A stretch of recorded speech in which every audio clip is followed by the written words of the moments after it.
ទៅរកឯណាបានទិញទឹកស៊ុប free ស្មងគោមួយពុកម៉ែបងប្អូននៅក្រុងប៉ោយប៉ែតនិងគេដែរប្រយ័ត្នអត់ដឹងទីតាំងលក់ស៊ុបគោសរសៃកែងដែលមានរសជាតិឆ្ងាញ់និងតម្លៃសមរម្យ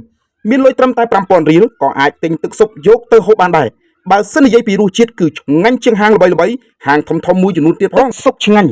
និងមានតម្លៃសមរម្យគឺមាននៅក្នុងហាងចៃម៉ាប់ស៊ុបគោសរសៃកែងម៉ែបងប្អូនអើយឃើញអត់ខ្ញុំកំពុងតែបឺតខួរស្មងគោពុកម៉ែបងប្អូនអូយរសជាតិ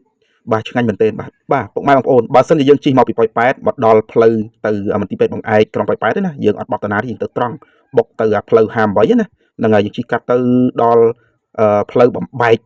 ដែលបត់ទៅឆ្វេងហ្នឹងគឺទៅផ្លូវសឹករោងមន្ទីរសឹករោងបាទគឺយើងអត់ទៅទេគឺយើងទៅត្រង់បន្តិចប្រហែលជា20-30 ម៉ែត្រទេយើងមើលនៅខាងស្ដាំដៃប្រកាសជាបានឃើញហាងចៃម៉ាប់ហើយគឺហាងចៃម៉ាប់ស៊ុបគោសរសៃកែងពុកម៉ែបងប្អូនហើយពុកម៉ែបងប្អូនខ្លះដែលបានលប់ស្រស់ស្រូបក៏ដូចជាភាសាស៊ុបកន្លែងចៃម៉ាប់ស៊ុបគោសរសៃកែងនេះប្រកាសជាដឹងរសជាតិស៊ុបរបស់គាត់ហើយថាស៊ុបរបស់គាត់ឆ្ងាញ់កម្រិតណានិយាយពីតម្លៃវិញពុកម៉ែបងប្អូនហើយមិនថ្លៃទេគឺតម្លៃសមរម្យទេពុកម៉ែបងប្អូនមានប្រាក់ត្រឹមតែ 5,000 រៀលក៏អាចទិញស៊ុបរបស់គាត់យកទៅពិសាបានដែរបាទដែលមានរសជាតិឆ្ងាញ់មិនចាញ់ហាងធំមិនចាញ់ហាងល្បីទេពុកម៉ែបងប្អូនហើយនៅទីតាំងរបស់គាត់បច្ចុប្បន្ននេះពិតជាលក់ដាច់មែនទែនបាទភ្ញៀវណាក៏ដោយឲ្យតែមកគឺតែងតែពោលថាឆ្ងាញ់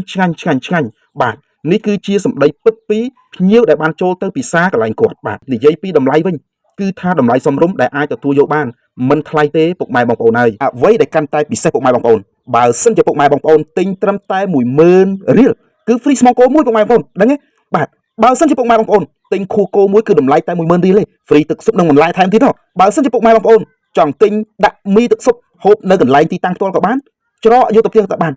តម្លៃត្រឹមតែ 6,000 រៀលតែប៉ុណ្ណោះពុកម៉ែបងប្អូនបាទគឺតម្លៃសមរម្យមែនទែននិយាយពីរសជាតិសាហាវតែម្ដងពុកម៉ែបងប្អូនហើយគ្រាន់តែឃើញទឹកស៊ុបក៏ដឹងថារសជាតិកម្រិតណាដែរពុកម៉ែបងប្អូនអូយទំនងណាស់ពុកម៉ែបងប្អូនទំនងណាស់បើនិយាយពីអ្នកលក់វិញបាទរស់រាយរាក់ទាក់ណាស់បាទតែនៅពេលដែលខ្ញុំកំពុងតែថតបាទសុំគាត់ថតនេះគឺគាត់អៀនកាមេរ៉ាទេពុកម៉ែបងប្អូនហើយ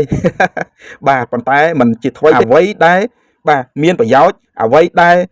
ឆ្ងាញ់អ្វីដែលតម្លៃសមរម្យតាមទីតាំងណាដែលមានតម្លៃសមរម្យដែលមានរសជាតិឆ្ងាញ់គឺខ្ញុំត្រូវតែថតដើម្បីចែករំលែកឲ្យពុកម៉ែបងប្អូននៅក្នុងក្រុងប៉ោយប៉ែតបានដឹងថាទីតាំងកន្លែងណាដែលមានរសជាតិឆ្ងាញ់ជាងគេហើយតម្លៃសមរម្យជាងគេពុកម៉ែបងប្អូនគឺកន្លែងចៃម៉ាប់ស៊ុបគោសរសៃកែងនេះគឺស្ថិតនៅក្នុងភូមិទួលពង្រោសង្កាត់អូរស័យក្រុងប៉ោយប៉ែតខេត្តបន្ទាយមានជ័យពុកម៉ែបងប្អូនទីតាំងរបស់គាត់នេះបើសិនជាយើងមកពីផ្លូវ58បាទគឺមកតាមខ្លងទ្វារវត្តទួលពង្រោទៅត្រង់យើងចាក់ទៅដីថ្មីណាបាទជិតដល់ផ្លូវបំបែកទៅខាងស្ដាំគឺទៅបន្ទាយសឹករោងបើយើងទៅត្រង់គឺទៅផ្សារមិត្តភាពហើយផ្សារដីថ្មីហ្នឹងប៉ុន្តែយើងអត់ទៅត្រង់ទេគឺនៅក្បែរកែងនឹងកំឡុងយើងមើលនៅខាងឆ្វេងគឺឃើញហាងចៃម៉ាប់ស៊ុបគោសរសៃកែងហើយតែបើសិនជាយើងមកពីផ្សារសមាគមដែលឬក៏ហៅផ្សារមិត្តភាពផ្សារដីថ្មីហ្នឹងយើងម